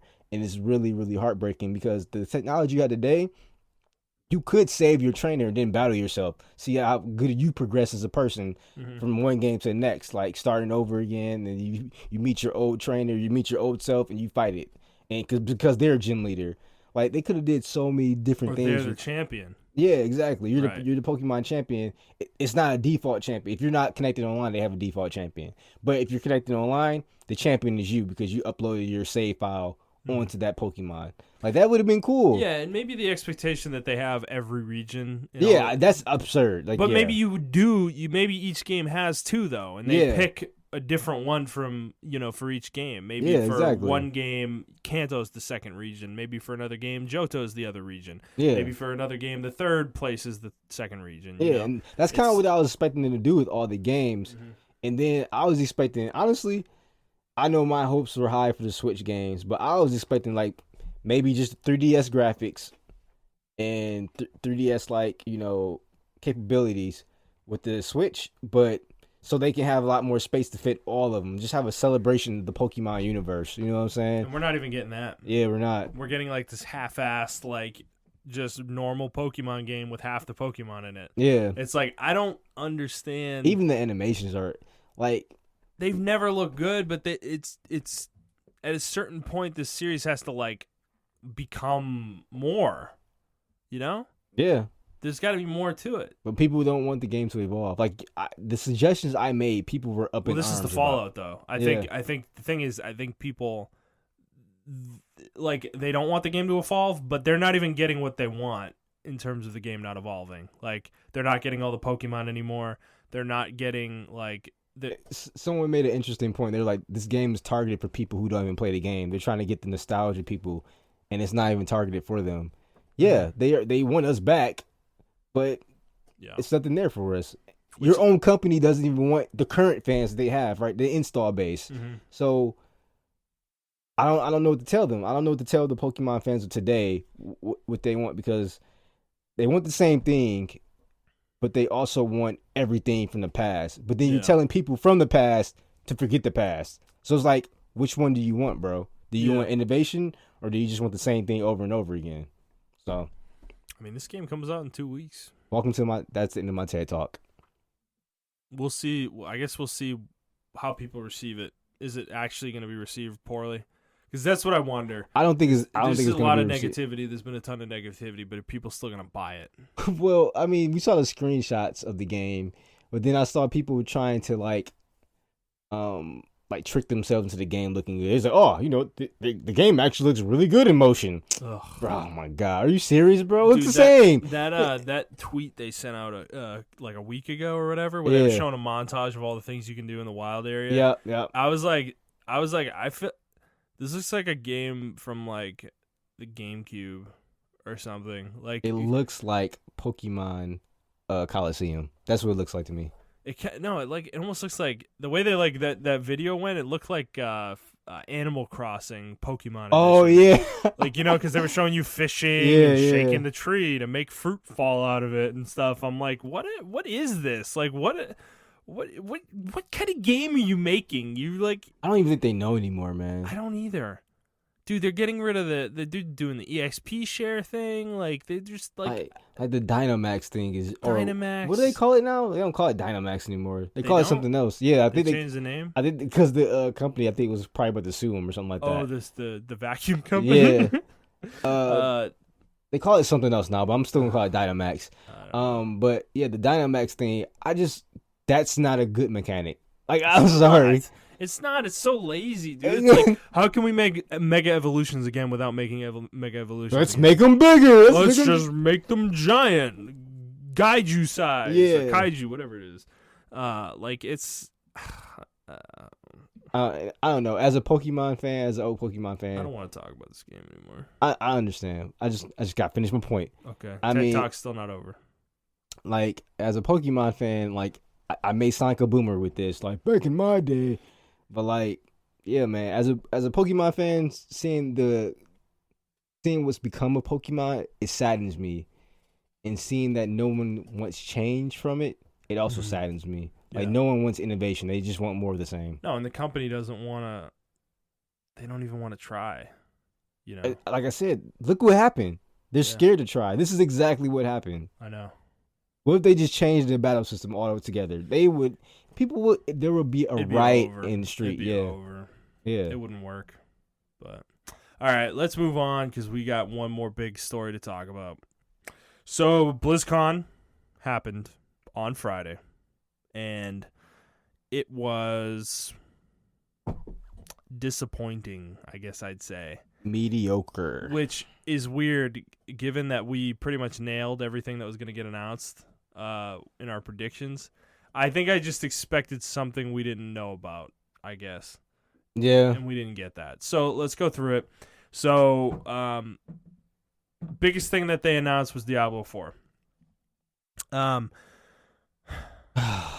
What did you think about what they showed, I guess? Because they showed a lot. They showed a lot. They showed a gameplay trailer. They showed a cinematic trailer. And then they went in depth on design and gameplay systems. Yeah. The next day in a panel. Yeah. So, I'll start with the good. Like, I really like that it has that. The cinematic trailer was creepy as fuck. Yeah, it had a great tone. Yeah. The game itself looks creepy. Like it is a more darker tone. It's the art is very very. I don't even know how to say this. It's like gray. It's very macabre. It's gray. Yeah, it's gray and macabre. Yeah. I love that about the game. It reminds me of like Bloodborne or Dark Souls. It's aesthetic. Yeah. That's a really good example actually. And I mean that I love that. I love that the gameplay actually looks like they went back to the roots. So I'll say that as a positive. The negative is I still wanted it to be flashy like Diablo 3. Like I wanted it to be really flashy, but still go back to the roots. You can do both. Games have done both. Yeah. And you can do both with this type of genre of game. Yeah, because the gameplay video showed the barbarian, the sorcerer, and the druid. Some gameplay from all three of them. And you said something to me this week, basically that you were like, it looks like Grim Dawn. Like it looks like it plays like Grim Dawn, just like a little bit better. Yeah, and I'm like, yeah. I was like, that's like really bad though. That's like the worst part of Grim Dawn is how it actually plays, like the gameplay, because the game's on a 15-year-old engine, you know. Yeah. Blizzard should be aspiring to much more than that from their gameplay, you know, with an ARPG. Yeah. And Diablo 3 is the peak of ARPG gameplay, in my opinion. That's the one thing that game got right. Is the way it plays. And if they're gonna go away from that, I don't know if that's the right choice for them. Like I mean, the thing is, I think they took the wrong things from Diablo 3. Like I think they took the wrong criticisms from Diablo 3. Mm-hmm. A lot of people, they were like, oh, Diablo 3 obviously did bad because maybe it was too flashy. No, Diablo 3 did bad because of the system around the combat. They took that though. So I mean, let's clarify though. This footage is really early. Yeah. This game is surprisingly not close to being ready. Oh, really? I think that's what I took out of this. I don't think this game is anywhere near close. They even said that. They said that this game is not even Blizzard soon, you know, which means like we are 3+ years out from this game being released. And they threw a bit of a wrench in things because they did announce the game for PS4 and like it's listed as a platform the game's going to come out on, and I'm like, there's no way this game's coming out in a year, dude. There's no way. There's no way. Unless they do a Destiny thing, like we release it on both consoles. I think this game barely has been in development for a year. Like that's what it felt like to me. Yeah. You know? I don't think they've really done. I think they've done design. I think they've done scoping, and I think they've made prototypes, and they built a demo specifically for BlizzCon to have something ready. But I don't think that's the game though. Like I don't think they've made much of a game at all. You think it's like a not on the same level, but sort of like a BioWare situation with Anthem? I do. Okay. But it's not going to end as badly. Yeah. They're not going to force the game to come out in 6 months. Yeah, or 8 months. I agree. Yeah. Like it's just, I mean, game companies do this. They prepare for a presentation and like a con, like a convention with like a special demo that is not the game, but kind of tells you what the game's going to look like, sort of. Yeah. So that's kind of what I think happened here. And I really, the way they were talking about it in the panel and stuff, it just doesn't sound like they're close to ready. Like like they have a lot of the design stuff figured out, but they have to make a game, and that's gonna take time. So, I think the gameplay looking rough is fine. I think it will be different. Whatever we see next year will be a lot different.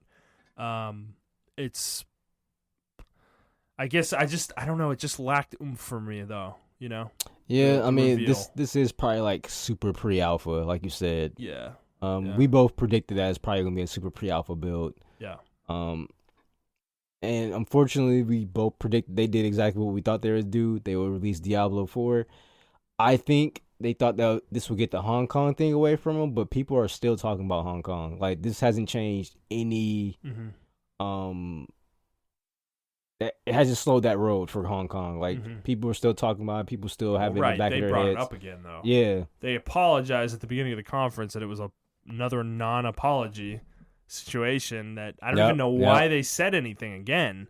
I mean, like, Blizzard has a hard time not saying dumb shit. Yeah, not putting their foot in their mouth. I mean, I guess this, like, we can kind of lead into the next topic with, like, Overwatch 2. Well, hold on, I'm not done with Diablo 4. We didn't get into the design. So did you read about the game systems and stuff, the loot and everything like that, and the progression? Not the loot and stuff like that. Okay, I saw the so let me go over it real quick. So progression is going to be way different than Diablo 3. It's going to be much more in line with Diablo 2. They're bringing rune words back, which is a huge Diablo 2 mechanic that kind of let you customize your character in a really unique way. Okay. Where you can kind of make your own kind of abilities based on things you wanted your character to do. There are going to be skill trees, similar to, you're going to have to put points into your skills to level them up to get them more powerful, which is a D2 thing. Grim Dawn also does this. Other ARPGs have done it as well. And there will be a talent tree. Okay. That is going to be in the game as well. This is separate from the skill tree. So there's a lot of progression with the character that's going to be different. And then itemization, they also detailed pretty heavily as well. There is going to be very specific tiers of items. There's going to be white, yellow, blue. Those are your like base rarities. Then there's going to be set items and legendaries that are meant to be equivalent in power. And then there are going to be mythicals, which are like these uber items that you can only have one of, similar to Destiny's exotics. Okay. On your character at one time, but they're going to be insane. They're going to have like 4 or 5 like legendary affixes on them or something like that. Okay, cool. So they're going to be crazy items. They also mentioned that dungeons are going to be a big part of the game. There's going to be like over 100 of them at launch. They're going to be randomly generated. So there's going to be a lot of systems around those. And then the game is going to be always online, just like Diablo 3 as well. Okay. And it's going to be weirdly open. I don't know how I feel about that. It's going to be like open world, too. You're going to travel around the world. It's all going to be one big map, I guess, it sounds like. So they don't have a single-player type deal? No, you won't be able to play offline. And okay. I don't think you'll be able to play without people in your game either. So there will be other players in your game running around killing things. You'll see them. You don't necessarily have to do anything with them, but they'll be there. So it's almost like a MMO. Sort of. They said it's going to be really sparse, though. You'll probably, maybe, if you're lucky, see one person per session. So the game's supposed to be that big. Yes. There are probably going to be millions of people playing. Because they want to maintain the world feeling empty and hostile, so they don't want it to be too obtrusive in that. Okay, regard. so it's probably going to be like a layering thing they're doing. Yeah. Okay. Yeah. So the design sounds interesting to me. It does sound like progression is going to be interesting, which is good. That's a big change of pace from Diablo 3. That was the game's huge, like it was just the game's Achilles heel, Yeah. So, how did you feel about all that, I guess? I'm not a big fan of the game being online only. I wish there was a single player thing I can do.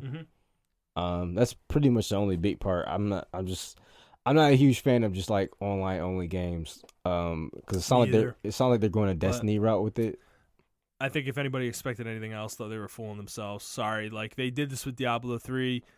This is Blizzard. All their games are like this. They're all online games. Yeah, service games. They're all live service games. Every game they make is you need to be able to get on the internet to play them. So I mean, everything else though sounds great. I like how the world's gonna feel empty. I like all the customizations and RPG mechanics. It's feeling really nerdy, really RPG-ish, like you Yeah. want it. You know. Yeah. We'll see how good the character customization is. But. Yeah, I think it's not gonna be up to the level of D2, but as far as like the Rune Terra, I'm gonna say Rune Terra, but you got League on the brain, man. But we'll see. We'll see. Classes too, like I said, Barbarian, Sorcerer, Druid are the ones they announced. I'm kind of disappointed with that. I think Diablo is just like they always fucking have a Barbarian, and I just think it's such an obnoxious thing to like. You don't have to have that class in every single Diablo game, you know. I think it's one of their staples, though. It is, but it's like I don't like it as a class, so I don't know. So far, none of those classes appeal to me, and I'm hoping the last two do, because otherwise, I don't even know if I'm going to play this game. They need like a rogue or a monk character. They need to bring the assassin back. Yeah. From D2, they need to bring that back, in my opinion. And I really would like to see a ranger or something like that as well. Yeah. But those are two dexterity classes. I don't know if they'd do two of them. They might combine that into one class and call it like I can see them doing that. Some sort of assassin ranger hybrid where you could do either or melee or ranged with the character, something like that. So I could see that potentially. But I hope it's not. I hope they don't have another magic class. You don't need three of them. Yeah. You know, I think it's too much. But the druid is like a weird hybrid though, caster / melee attacker. So. Is he gonna be like a necromancer type deal? No. Okay. No, he's like a shapeshifter.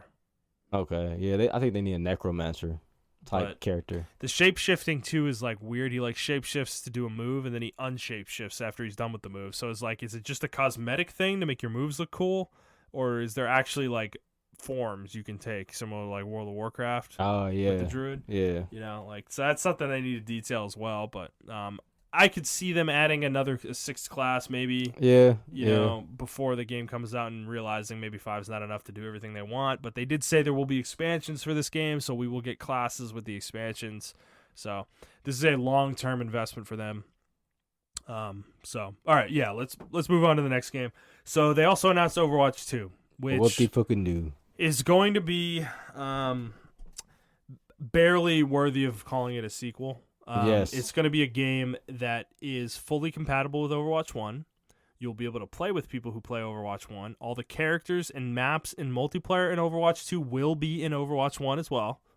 So why are they... Okay. So what is different about this game versus Overwatch 1 is that it is going to have PvE story missions that are cooperative.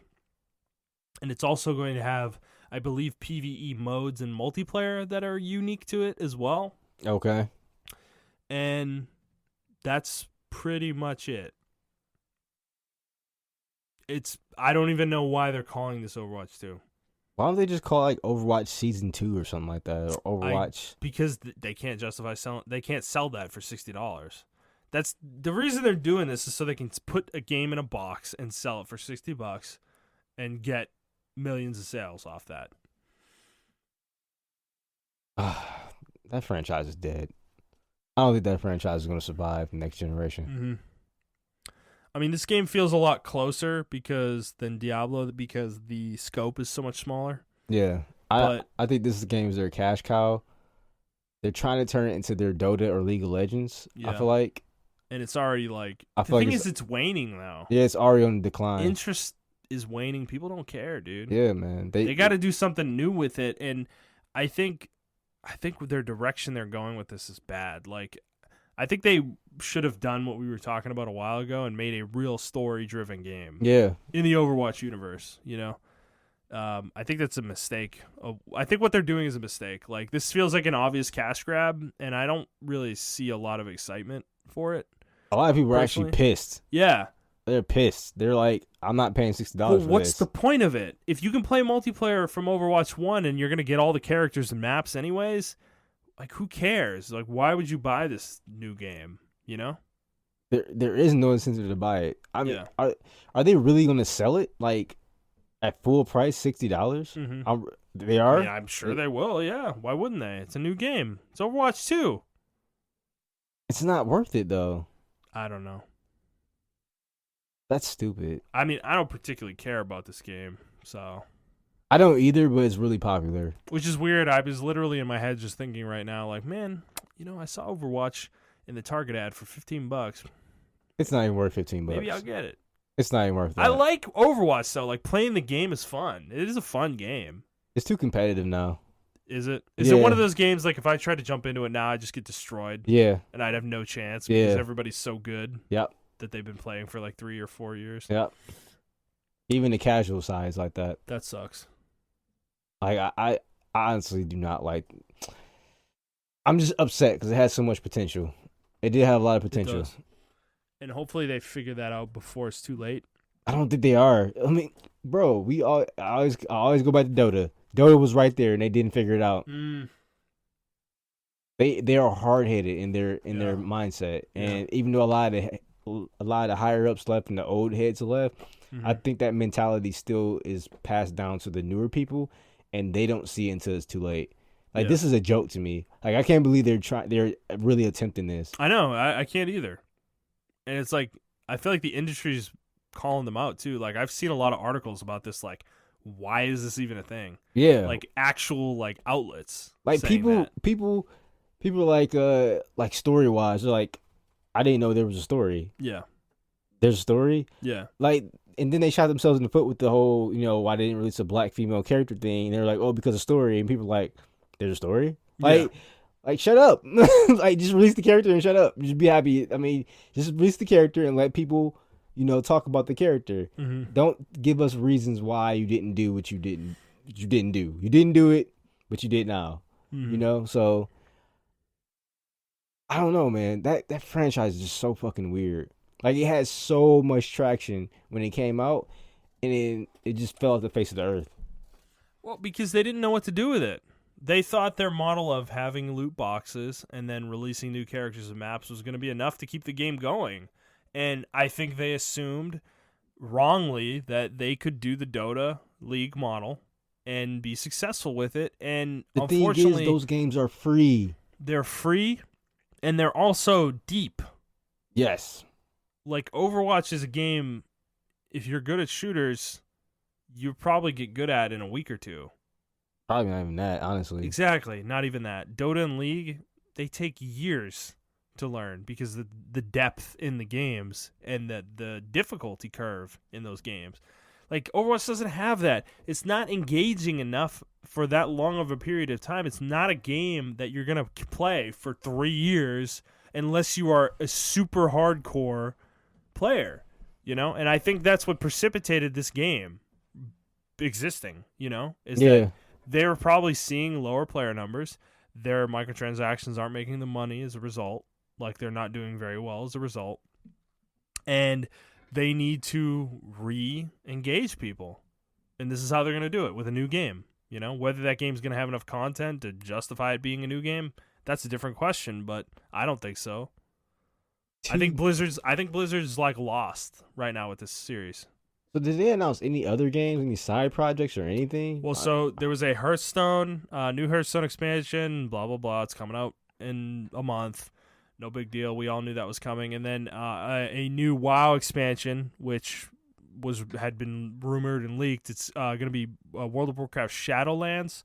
It's going to take place in the ghost plane that you go to when you die.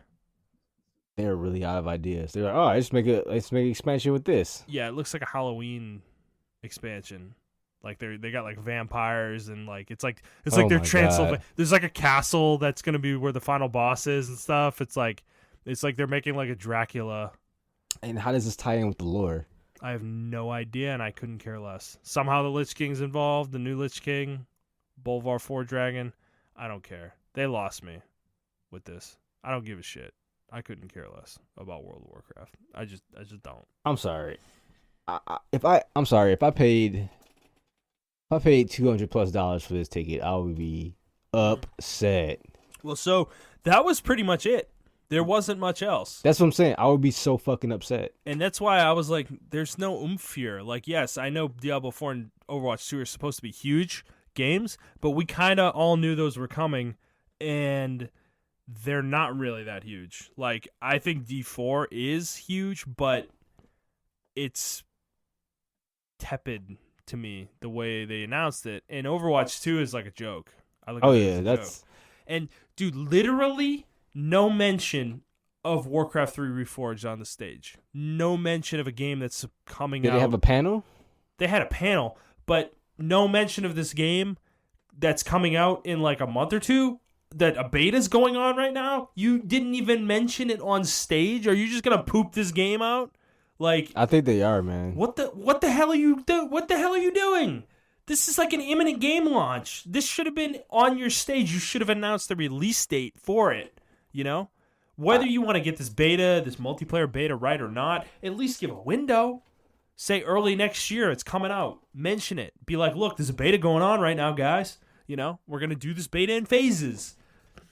I think it's wild. Pre-order the game to get in the beta, you know? That's Blizzard, though, man. That's crazy to me. And then, dude, another thing that happened with this game, too, is that they had the panel for Warcraft 3 Reforged, and they answered a question because last year when they announced this, they said they were going to be redoing all the voice work, and they were going to be adding story scenes to kind of flesh the story out and get it more in line with World of Warcraft, right? Oh, God. With lore leading into World of Warcraft. Well, they have completely scrapped that. Why? They're not doing any of the new voice lines. And, well, I don't know about the voice lines. I don't think they're doing any new voice lines, though. And they have said that they're not redoing the story at all. They're not changing a single thing from the original game's story. Okay. Which... I'm okay with that. On one hand, I think is good because they would probably fuck it up. But on the other hand, I was kind of excited to see certain characters get more spotlight, like Sylvanas and Jaina, characters that in the original game didn't get a ton of shine, unfortunately. And they're very important figures, though, in Warcraft lore at that point in time. Yeah. You know? So I'm like kind of disappointed at the same time. And I'm like, what?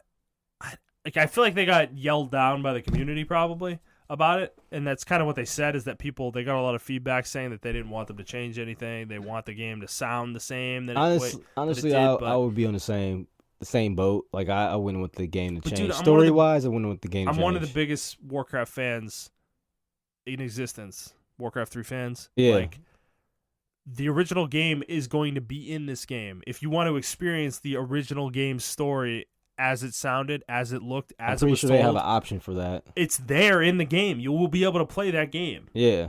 So that's why I'm kind of annoyed by this, because the value proposition has changed now.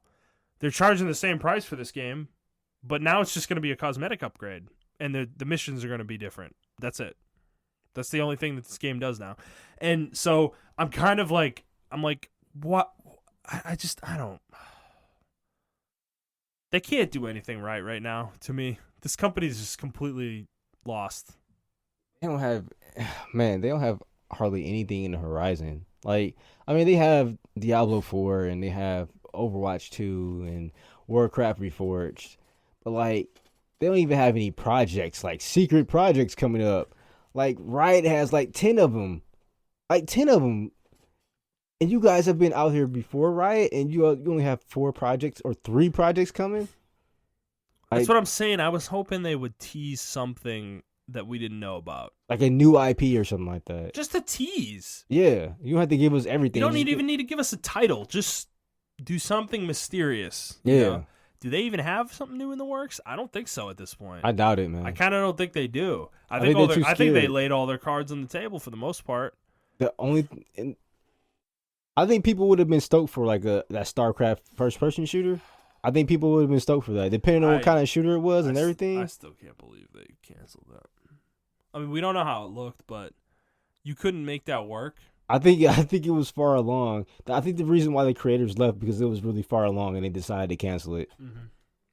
And they didn't even give it a chance. I think they didn't give it a chance at all. Yeah, I agree. I don't know. So like for me, BlizzCon's like a dud. It just fell on its face. Bro, I'm gonna be completely 100% honest with you. I completely forgot about BlizzCon until I saw a tweet like 3 hours after the first day was over. Like, oh yeah, they announced Diablo 4. I'm like, oh shit, that was today, because no one was talking about it. Yeah. It didn't get any kind of buzz or nothing. Like, it's kind of crazy. And the buzz it did get, it was about Hong Kong. It was about people, like, dressing up as Winnie the Pooh. Just dressing up as Winnie the Pooh. Mm-hmm. So, I don't know, man. It's pretty wild. So, I was just frustrated. I don't know. I don't know what I expected, but it just didn't meet my expectations, I guess. It's because Diablo 4 didn't excite me, I guess, the way I hoped it would. At all. So I'm hoping they can change that next year, but we'll see. I mean, next year, what is next year going to be, though? Like, this is the problem with them doing a conference every year now. What are they going to show next year that could even trump this, even though this year wasn't good? It's like, they're going to show more Diablo 4 next year. They're going to show Overwatch 2. Are they going to actually give release dates for those games? Maybe for Overwatch 2, definitely not for Diablo 4. I really don't think so. Maybe they'll give a release window for D4. You know? Yeah, I'm not sure, man. But, yeah, I don't know. So kind of sad, honestly. All right. Let's wrap up. So, Neo 2 got a release date. It's coming on March 13th, 2020. Isn't that between some games? Yes. It's right after Final Fantasy VII Remake. And then there's something else coming out after that, like a week later. It's fucking absurd. Dude, we're literally going to die. Like, next year, I am telling you, bro, we're going to die. There's too much shit coming out in February and March. And that is with The Last of Us 2 getting delayed. Yeah. It's I'm glad that game got delayed. It's bonkers. Oh, yeah, Watch Dogs Legion got delayed out of March, too. Oh, yeah. Okay, that's a good thing, too, because I plan on buying that game. Yeah. Dude, oh, my God. I can't. It's crazy.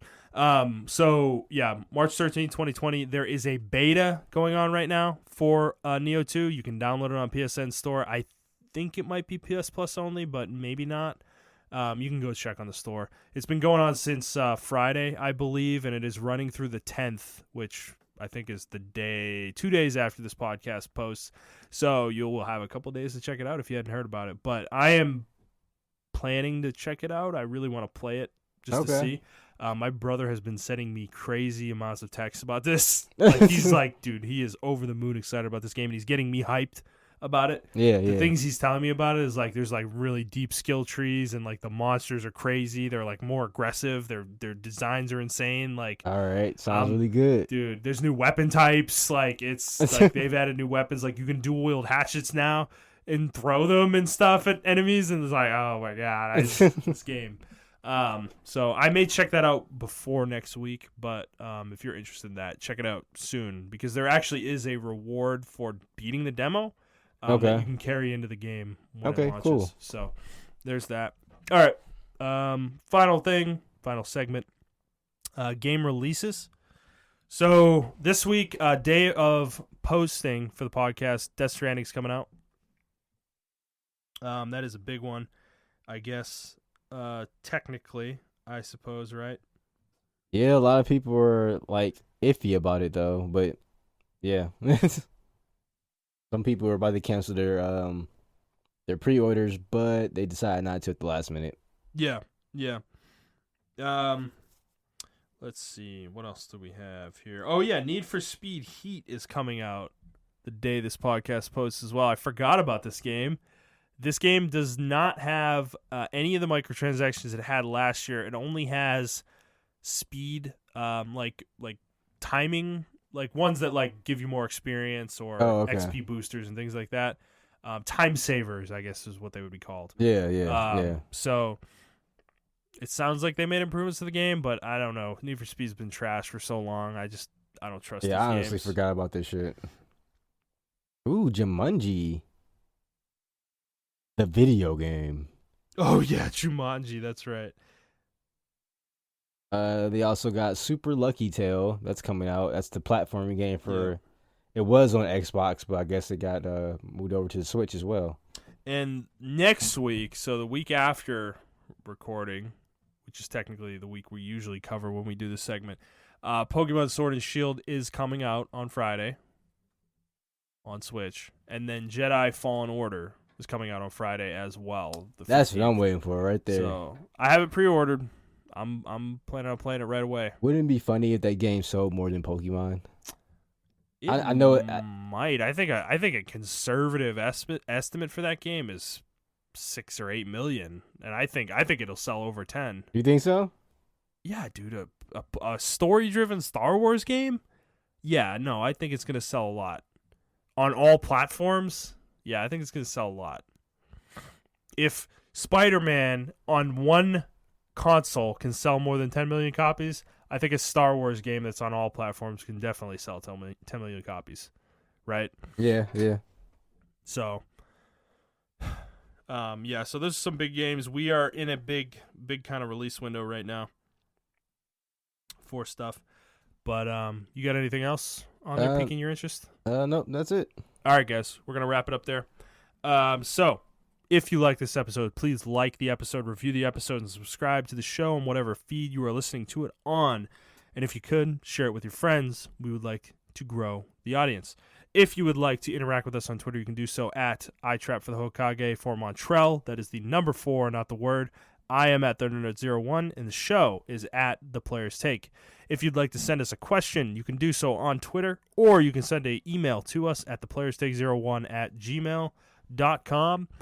Next week, we'll be talking more impressions. I think I might have hopefully played Neo 2 Beta and Luigi's Mansion 3, hopefully by that point.